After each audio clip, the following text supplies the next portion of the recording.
السلام عليكم ورحمة الله تعالى وبركاته. بسم الله الرحمن الرحيم. عن جابر بن سمرة رضي الله عنهما أنه قال خرج علينا رسول الله صلى الله عليه وسلم فقال ألا تصفون كما تصف الملائكة عند ربها فقلنا يا رسول الله وكيف تصف الملائكة عند ربها قال يتمون الصفوف الأول ويتراصون في الصف. رواه முஸ்லிம்.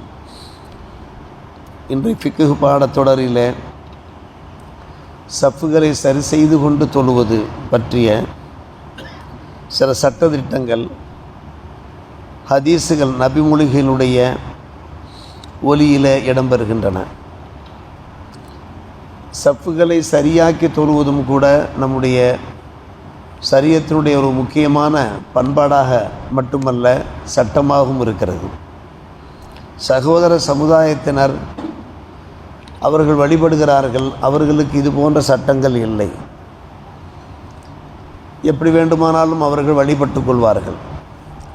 ஆனால் நாம் முஸ்லிம்கள் இறைவனை தொழும்போது, ஜமாத்தோடு தொழும்போது சஃப்புகளை சரியாக்கி தொழ வேண்டும் என்று அறிவுறுத்தப்பட்டிருக்கிறோம், வலியுறுத்தப்பட்டிருக்கிறோம்.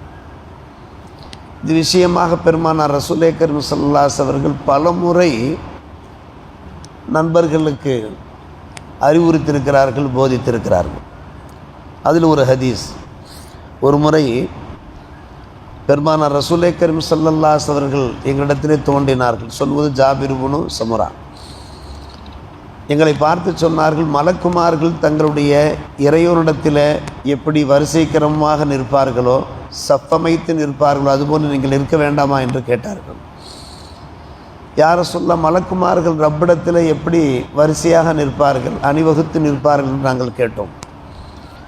பெருமானார் ரசூலே கரீம் ஸல்லல்லாஹு அலைஹி பதிலுரைத்தார்கள், முதலில் முந்தின சஃப்புகளை பூரணப்படுத்திக் கொள்வார்கள். பூர்ணப்படுத்திக் கொள்வது மட்டுமல்ல, சஃப்புகளில் நெருக்கமாக நிற்பார்கள். வயத்தராசூன், அதுபோன்று நீங்கள் நிற்க வேண்டும் என்று சொன்னார்கள். எனவேதான் மக்கா மதீனா போன்ற அந்த புனித ஸ்தலங்களிலே இமாமுகள் ஜமாத் தொழுகை தொடங்குவதற்கு முன்பு ஏத்ததிலு வத்தராசு என்பார்கள். ஏத்தராசூன என்கிற இந்த ஹதீஸிலிருந்து தான் அந்த வார்த்தை எடுக்கப்பட்டிருக்கிறது. நீங்கள் சரியாக நில்லுங்கள், நேராக நில்லுங்கள், நெருக்கமாக நில்லுங்கள். தராசு என்றால் அந்த அர்த்தம். எனவே இது ஒரு முக்கியமான ஒரு சட்டமாக இருக்கிறது. அல்லாஹ்விடத்தில் மலக்குமார்கள் அணிவகுத்து நிற்பார்கள் என்கிற ஒரு தகவல் நமக்கு கிடைக்கிறது. அல்லாஹுடைய புறத்திலிருந்து அவர்களுக்கு சில அறிவிப்புகள் வரும், சில அறிக்கைகள் வரும். அந்த நேரத்தில் இப்போது நாம் எப்படி சஃப்புகள் சரியாக நிற்கிறோமோ அதுபோன்று அவர்கள் நின்றிருக்கிறார்கள். சொல்லப்போனால் அவர்கள் நின்றது போன்று நாம் நின்று கொண்டிருக்கிறோம் என்பது இந்த ஹதீஸினுடைய ஒரு விளக்கம். ஜும்மா போன்ற அந்த தொழுகை காலங்களில் நாம் பார்க்கிறோம், மக்கள் ஒன்று தாமதமாக வருகிறார்கள், அல்லது என்ன செய்கிறார்கள், முந்தி வந்தாலும் கூட பின்னால் அமர்கிறார்கள், கடைசியாக அமர்ந்து வருகிறார்கள். முன்பக்கமாக இடம் காலியாக இருக்கிறது. முன்பக்கமாக வந்து அமர்ந்தால்தானே, முதல் சஃப்புகளில் வந்து அமர்ந்தால்தானே முதல் சஃப்புகளை பூரணப்படுத்த முடியும். வாசல் அருகேயே அவர்கள் அமர்ந்து விட்டால் அடுத்தடுத்து வரக்கூடியவர்கள் அவர்களை கடந்து வரும்போது சிரமப்படுகிறார்கள், கழுத்தை தாண்டி கொண்டு வர வேண்டிய நிலைமையெல்லாம் ஏற்படுகிறது. நம்முடைய மார்க்கம் இதை ஏற்கவில்லை. அந்த முந்தின சஃப்புகள் அதனுடைய மதிப்பு, மரியாதை, அதனுடைய சிறப்பை, அதனுடைய பரக்கத்தை மக்கள் அறிந்தார்கள் என்றால் நிச்சயமாக என்ன செய்வார்கள், மக்கள் பள்ளியை நோக்கி வர வர அவர்கள் முதல் சஃப்புகள் தான் அமர்வார்கள். அபூ ஹுரைரா ரலியல்லாஹு அன்ஹு அறிவிப்பு செய்கிறார்கள், பாங்கிலே உண்டான ஒரு சிறப்பு, முதல் சஃப்பிலே உண்டான ஒரு சிறப்பு, இதை மட்டும் முஸ்லீம்கள் அறிந்து கொண்டார்கள் என்றால் பின்பு அந்த சஃப்புகளை பிடிப்பதற்காக வேண்டி போட்டியே ஏற்பட்டுவிடும். இஸ்லாமியர்களுக்கு மத்தியில், தொழுகையாளிகளுக்கு மத்தியில் ஒரு போட்டி ஏற்பட்டுவிடும். கடைசியில் குழுக்கள் போட்டு பெயர் தேர்வு செய்யப்பட்டு முதல் சஃப்புகளை நிற்க வைக்க வேண்டிய நிலை ஏற்படும் என்றார்கள் நபிகள் நாயகம் ஸல்லல்லாஹு அலைஹி வஸல்லம். மக்கள் அணிதிரண்டு வருகிறார்கள் கூட்டம் கூட்டமாக. எனக்கு முதல் சஃப்புகளில் தான் இடம் வேணும், நான் முதல் சஃப்புகளில் தான் இருப்பேன் என்று போட்டி போடுவார்கள்.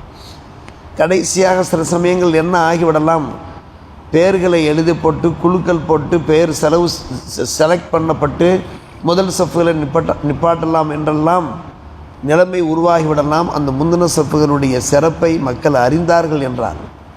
எனவே தான் நாம் என்ன செய்ய வேண்டியிருக்கிறது, இக்காமத்து சொன்ன மாத்திரத்திலே வெகு வேகமாக பள்ளி உள்ளே வந்துவிட வேண்டியிருக்கிறது. வந்தால்தான் நாம் அந்த முதல் சஃப்புகளை நாம் தேர்வு செய்து கொள்ள முடியும், முதல் சஃப்புகளை இடம் பிடித்து கொள்ள முடியும்.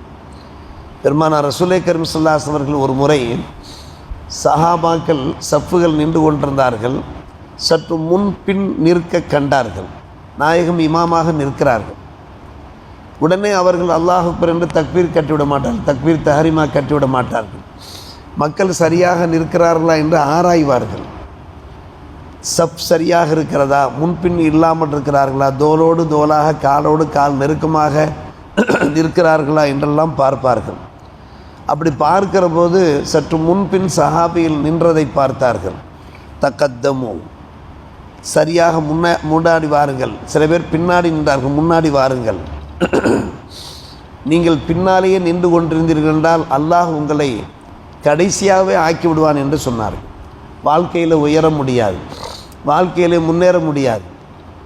சஃப்புகளில் நீங்கள் முன்னேறி வந்தீர்கள் என்றால் வாழ்க்கையிலே முன்னேறுவீர்கள் என்றார்கள் நபிகள் நாயகம் ஸல்லல்லாஹு. இது தத்ரூபமான உண்மை, அப்பட்டமான உண்மை. பள்ளிவாசல் வந்தால் ஜமாத்தோடு தொழுவது அது பெரிய பாக்கியம். பள்ளிவாசலுக்கு வருவதே பெரிய விஷயம், மிக நன்மைக்குரிய ஒரு விஷயம். அப்படி வந்தீர்கள் என்றால் இந்த பாக்கியங்களையும் நாம் பெற்றுக்கொள்ள வேண்டும். வாழ்க்கையில் வளம் பெற வேண்டும் என்கின்ற ஆசை எல்லோருக்கும் இருக்கிறதா இல்லையா? பெருமானார் ரசூலே கரீம் ஸல்லல்லாஹு அலைஹி வஸல்லம் சில சமயம் என்ன செய்வார்கள், உடனே தக்பீர் கட்டிவிடாமல் சஃப்புகளுக்குள்ளே பூந்து விடுவார்கள். பூந்து என்ன செய்வார்கள், எல்லா நண்பர்களுடைய தோள்களை அப்படி தடவிக்கொண்டே வருவார்கள். அவர்கள் சமமாக நிற்கிறார்களா என்று. இஸ்தவு சமமாக நில்லுங்கள், வலா தக்தலிஃபு, நீங்கள் வேறுபட்டு விடாதீர்கள். தக்தலிஃப குலூபுக்கும், உங்களுடைய மனங்களும் உங்களுடைய இதயங்களும் வேறுபட்டு விடுமே, மாறுபட்டு விடுமே.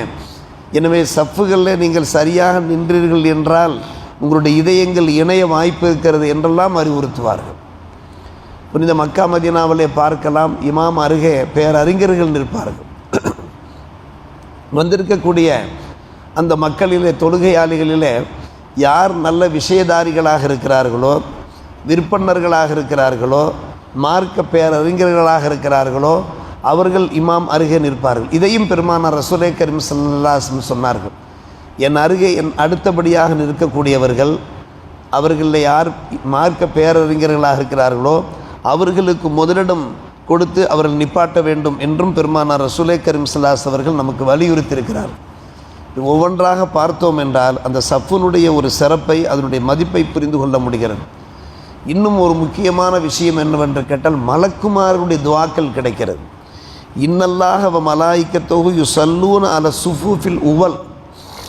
அல்லாஹ் ரஹமத்து செய்கிறான், மலக்குமார்கள் துவா செய்கிறார்கள். யார் முந்தின சஃப்புகளில் நிற்கிறார்களோ அவர்களுக்காக மலக்குகள் துவா செய்கிறார்கள். யோசித்து பார்க்க வேண்டும். இதை நாம் சாதாரணமாக நினைக்க வேண்டிய அவசியம் இல்லை. முதல் சஃப்பு பூரணமாகிவிட்டதா அடுத்த சஃப், அடுத்த சஃப் பூரணமாகிவிட்டதா மூன்றாம் சஃப். இதுதான் முந்தின சஃப். சுஃபூஃப் அல் உவல் என்பார்கள். முந்தின சஃப்புக்குத்தான் இந்த பாக்கியம் என்பது கிடையாது. காரணம், முந்தின சஃப்பு பூர்ணமாக ஆகிவிட்டால் இரண்டாம் சஃப்பு எனும்போது இதில் நாம் என்ன செய்ய வேண்டியிருக்கிறது, ஒரு தனி ஆர்வம் செலுத்த வேண்டியிருக்கிறது மட்டுமல்ல அருமை சகோதரர்களே, இதிலே ஒரு விபரீதமும் இருக்கிறது. நாம் சஃப்புகளிலே இடைவெளி விட்டு நாம் நின்றோம் என்றால் பெருமானார் ரசூலே கரீம் ஸல்லல்லாஹு அலைஹி வஸல்லம் அவர்கள் அருமையான முறையில், அன்பான முறையில் நமக்கு எடுத்துச் சொல்கிறார்கள். அகீமு சுஃபூஃப், சஃப்புகளை நீங்கள் கரெக்ட் பண்ணி கொள்ளுங்கள். வஹாது பைனல் மனாக்கிப், உங்களுடைய தோளோடு இணையுமாறு நீங்கள் அதை நேராக்கி கொள்ளுங்கள். சுத்து அல் ஹலல், இருவர் நிற்கிற போது இடையிலே இடைவெளி இல்லாமல் நீங்கள் பார்த்து கொள்ளுங்கள். வலீனு ஐதி இஹ்வானிக்கும், நீங்கள் உங்களுடைய சகோதரர்கள் உங்களை நெருக்கினார்கள் என்றால், தங்களுடைய கரங்களை வைத்து உங்களை சரிப்படுத்தினார்கள் என்றால் நீங்கள் அவர்களுக்கு வளைந்து கொடுங்கள். லீனு என்றாலே வளைந்து கொடுங்கள், மென்மையாக ஆகிக்கொள்ளுங்கள் என்பது பொருளாகும். வலா ததுரு ஃபுர்ஜாத்தில் சைத்தானி, சைத்தானுக்கு என்று நீங்கள் கேப்புகளை விட்டு விடாதீர்கள் என்று சொன்னார்கள். நாம் கேப்பு விட்டோம் என்றால், சஃப்புகளுக்கு மத்தியில் இடைவெளி விட்டோம் என்றால் அங்கே சைத்தான் உள்ளே பூந்து விடுகிறான். சில சமயங்களில் நம்முடைய மனசுகளில் வசுவாசி ஏற்படுகிறது, சில குழப்பங்கள் ஏற்படுகிறது, நிம்மதியாக தொழ முடியவில்லை. பல பேர் இடத்துல சொல்வார்கள், இதில் தொழுகையில் நின்று விட்டாலே அத்தனை சிந்தனைகளும் வருகிறது, மெய்யுருகி தொழ முடியவில்லை, ஒருமைப்பாட்டோடு தொழ முடியவில்லை, என்ன பண்ணுவது? அப்போதுதான் இந்த ஹதீஸுகளை நாம் ஞாபகப்படுத்துவது. கவனங்கள், நம்முடைய சிந்தனைகள் ஓர்மைப்பட வேண்டுமென்றால் நாம் என்ன செய்ய வேண்டும்? சஃப்புகளில் இருக்கிற போது நெருக்கமாக. இன்னொரு எச்சரிக்கையும் விடுத்தார்கள், யார் சஃப்போடு இணைகிறாரோ அல்லாஹ் அவர்களை தன்னோடு இணைத்து கொள்வான். யார் சஃப்புகளிலே இணையாமல் அவர்கள் தூரமாக தள்ளி நின்று தொழுகிறார்களோ அல்லாஹ் அவர்களை துண்டித்து விடுவான் என்கிற ஹதீஸெல்லாம் மிக முக்கியமான ஹதீஸ். எனவே தான் நம்முடைய பள்ளிவாசல்கள் மிக சிறப்பாக நடைபெற்று கொண்டிருக்கிறது. சில ஊர்களில் பார்த்தேன், பள்ளிவாசல்களில் சேர்களில் அமரக்கூடியவர்கள், சேர்களில் முடியாதவர்கள் அமர்கிறார்கள், அவர்களுக்கு அனுமதி இருக்கிறது. அந்த சேர்களை கடைசியாக கொண்டு போய் போட்டிருக்கிறார். பல ஊர்களில் அதையும் நாம் பார்க்கிறோம்.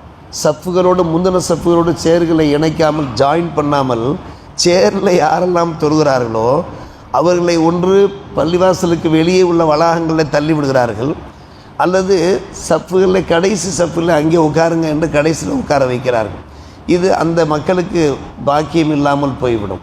அப்படி சேர்கள் இணைந்து இருக்கிற போதும் கூட என்ன செய்ய வேண்டும்? அந்த சேர்களும் அந்த சஃப்போடு இணைய வேண்டும். மக்கள் ஃபுல்லாக முதல் சஃப்புகளை பூர்த்தி பண்ணி அந்த சேரில் அமர்ந்திருக்கக்கூடிய மக்களோடு அந்த மக்கள் இணைந்து தொழ வேண்டும். அப்போதான் அந்த மக்களுக்கு அந்த முந்தின சஃப்புகளுடைய அந்த நன்மைகள், பாக்கியங்கள் கிடைக்கும். சேர்களில் அமரக்கூடியவர்களும் கூட தள்ளி தள்ளி அமரக்கூடாது, இடையில கேப் விட்டு அமரக்கூடாது. ஒரு வெளியூர் நண்பர் ஒருவர் வந்திருந்தார். வந்து நாம் தொழுகை முடித்த மாத்திரத்திலே சொன்னார், ஹஜ்ரத் கொஞ்சம் சொல்லுங்கள், உங்கள் பெரியவர்களிடத்திலே சேர்கள் தள்ளி தள்ளி போட்டு தள்ளி தள்ளி அமர்ந்திருக்கிறார்கள், அப்படி அமரக்கூடாது, சற்று நெருக்கமாக அமர சொல்லுங்கள், அவர்களுக்கும் அந்த தஸ்வியத்து சுஃபுஃபுனுடைய அந்த சட்டம் இருக்கிறது என்று அந்த வெளியூர் நண்பர். ஆனால் நம்முடைய ஊரில் அது மிகவும் சரியாகத்தான் நடைபெற்று கொண்டிருக்கிறது, அதை பேணி கொண்டு தான் இருக்கிறார்கள்.